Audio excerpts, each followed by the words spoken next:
जहां तेरी याद ना आए वो तन्हाई किस काम की, बिगड़े रिश्ते ना बना दे वो खुदाई किस काम की। बेशक मुझे जाना है अपनी मंजिल तक, लेकिन जहां से अपने ना दिखाई दे वो ऊंचाई किस काम की। नमस्कार मेरे प्यारे बच्चों, स्वागत है आप सभी का एमके सर इंस्पिरेशन के एक और धमाकेदार वीडियो में। सो माय डियर स्टूडेंट, आज के इस वीडियो में हम गतिमान आवेश तथा चुंबकत्व इस चैप्टर के एक most important topic bio Savart नियम का पोस्टमार्टम करने वाले हैं। बहुत ही ज्यादा इंपॉर्टेंट है बच्चों, इसलिए इसको हम इग्नोर नहीं कर सकते हैं।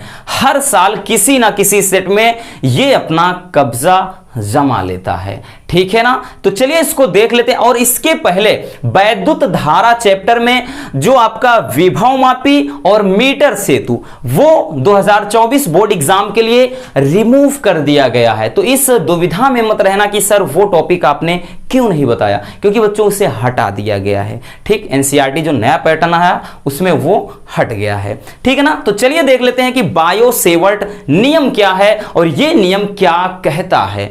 पहले गौर से सुनिएगा रसगुल्लों, बायो और सेवर्ट दो वैज्ञानिक, ये फ्रांस के वैज्ञानिक थे।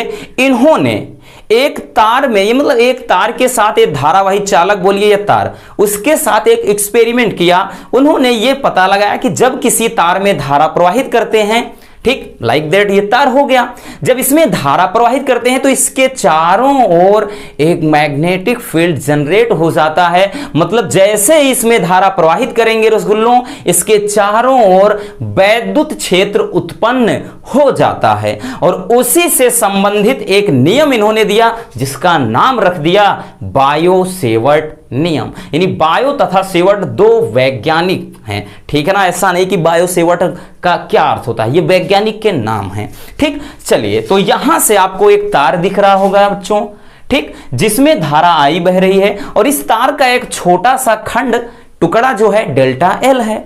और इसके कारण मान लेते हैं कि इस तार के कारण तार से दूर पर कहीं एक बिंदु P है, वहां पर जो चुंबकीय क्षेत्र उत्पन्न हो रहा है वो डेल्टा B हो रहा है, ठीक। दूरी कितना रख दिया, R रख दिया, ठीक। और उसके बाद यहां से जो हमने कोण भी रख दिया वो कितना, थीटा।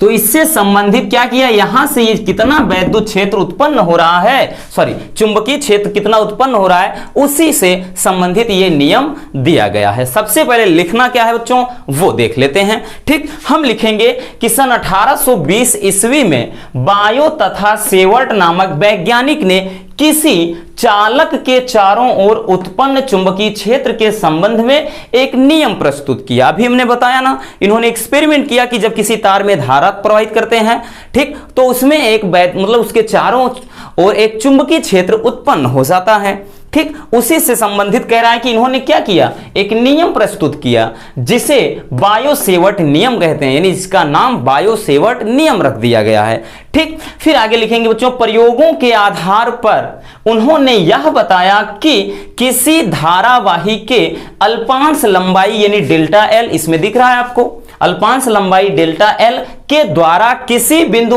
P पर, किसी बिंदु यहां पर देखिए, किसी बिंदु P पर, ठीक, उत्पन्न चुंबकीय क्षेत्र डेल्टा B निम्न बातों पर निर्भर करता है। इन्होंने बताया कि जब तार में धारा प्रवाहित करेंगे तो इसके कारण जो चुंबकीय क्षेत्र उत्पन्न होगा वो निम्नलिखित बातों पर निर्भर करेगा, यानी वो जो चुंबकीय क्षेत्र होगा निम्नलिखित कारकों पर निर्भर करता है। अब वही चीज हमें निकालना है। देखिए, तार की लंबाई छोटा है, छोटी लंबाई है रसगुल्लों, तो छोटी लंबाई के कारण चुंबकीय क्षेत्र भी छोटा ही होगा, यानी चुंबकीय क्षेत्र का मान भी कम ही होगा। तो चलिए हम देख लेते हैं बच्चों कि ये जो चुंबकीय क्षेत्र होगा वो किन किन बातों पर निर्भर करता है, ठीक। सबसे पहले हम नंबरिंग करेंगे, ठीक। पहला लिखेंगे बच्चों कि यह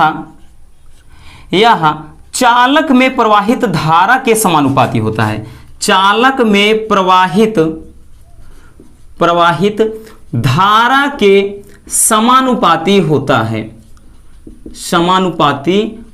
है, ठीक। यानी तार में जो धारा प्रवाहित करेंगे, ठीक, उसके समानुपाती होगा, यानी डेल्टा B प्रोपोर्शनल, यानी जो अनुक्रमानुपाती का चिन्ह लगाएंगे, ये कह रहा है कि धारा के समानुपाती होता है, ठीक। चलिए दूसरा देख लेते हैं। दूसरा क्या हो जाएगा, जो चुंबकीय क्षेत्र होगा वो चालक यानी इस तार के छोटे से खंड यानी लंबाई या फिर तार का छोटा टुकड़ा उसके समानुपाती हो जाएगा। तो लिखेंगे बच्चों कि यह ठीक चालक खंड की लंबाई के समानुपाती होता है, लंबाई के समानुपाती होता है। ठीक, चालक खंड की जो लंबाई होगी उसकी समानुपाती हो जाएगा बच्चों। तो डेल्टा बी, और ये अनुक्रमानुपाती का चिन्ह लगाएंगे हम, किसके अनुक्रमानुपाती या समानुपाती, कह रहा है कि डेल्टा एल। ठीक, इसका मतलब यह है बच्चों कि तार की लंबाई जितना अधिक होगी चुंबकीय क्षेत्र उतना ही प्रबल होगा, जितना छोटा टुकड़ा होगा उतना कम चुंबकीय क्षेत्र होगा। ठीक, चलिए अगला है तीसरा, देख लेते हैं किस पर निर्भर करता है बच्चों। तो तीसरा ये है, ठीक, ये क्या है, चालक खंड से बिंदु P के बीच जो कोण बनता है उसके ज्या मतलब साइन थीटा के समानुपाती होता है। तो लिखेंगे कि यह चालक खंड तथा बिंदु P के बीच बने कोण के ज्या के समानुपाती होता है। ठीक, ज्या के समानुपाती होता है। कहने का अर्थ ये बच्चों, जो डेल्टा बी हो जाएगा वो किसके समानुपाती हो जाएगा, तो वो हो जाएगा साइन थीटा के। ठीक, ज्या का मतलब क्या है, साइन थीटा। ठीक, इनको थोड़ा समीकरण भी देते चले आओ। नंबर 1 कर दिया, 2 कर दिया बच्चों, यहां पर 3 इसको दे दिया, नंबरिंग कर दिया। अब उसके बाद अगला लिखेंगे, ठीक, यानी जो चुंबकीय क्षेत्र होगा वो एक और कारक पर निर्भर करेगा बच्चों। तो लिखेंगे कि यह चालक खंड से बिंदु P के बीच की दूरी के वर्ग के व्युत्क्रमानुपाती होता है, व्युत्क्रमानुपाती होता है। ठीक, तो यहां से हो जाएगा डेल्टा बी, जो हो जाएगा वो कह रहा है अनुक्रमानुपाती हो जाएगा किसके, इसके बीच ये जो दूरी दिखाई पड़ रही है बच्चों r है ना, इसके वर्ग के व्युत्क्रमानुपाती यानी 1/r²। ठीक है ना भाई, गर्मी बहुत ज्यादा है। बहुत सारे बच्चे बोल रहे थे कि सर क्या आपके पास कोई पंखा या फिर लाइट की व्यवस्था नहीं है, तो अभी तो फिलहाल नहीं है बच्चों। ठीक है ना, लेकिन कहते हैं ना कि आपके पास जो कुछ भी है उसी में अपनी खुशी तलाश लीजिए, क्योंकि जो चीज नहीं है उसके बारे में सोचकर सिर्फ और सिर्फ तकलीफ होगी। ठीक, आप सबकी कृपा से और ईश्वर की कृपा से, आप सबके प्यार से सारी चीजें हो रही हैं भाई। स्टूडियो बन गया और अब धीरे धीरे क्या है, कोई डिजिटल बोर्ड और लाइट ये कोई बड़ी बात नहीं, बस आप सबका प्यार और सपोर्ट चाहिए मोनू सर को। बस इतना अगर आपने कर दिया तो बस बच्चों वो दिन दूर नहीं जब हम डिजिटल बोर्ड पर भी पढ़ाएंगे, स्मार्ट बोर्ड पर भी पढ़ाएंगे। अभी कुछ भी नहीं है, अभी तो भाई ऐसे ही गर्मी में शूट कर रहे हैं केवल भाई नेचुरल लाइट के भरोसे। ठीक है ना, तो इसलिए उसके बारे में नहीं सोचते हैं, अभी नहीं है तो भाई इसका सोचना ही नहीं।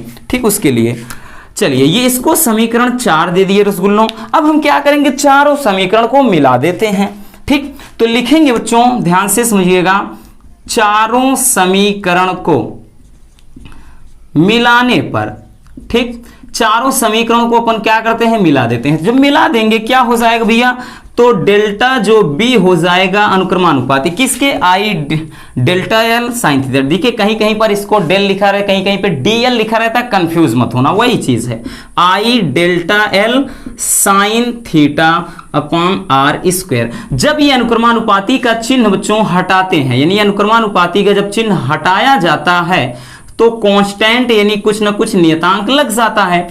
तो जब इसको हम हटा देते हैं तो यहां से ध्यान से समझिएगा, डेल्टा बी बराबर म्यू नॉट अपॉन 4 पाई ठीक, ये इसके स्थान पे जब हटाते हैं नियतांक हो जाता है, और यहां से आई डेल्टा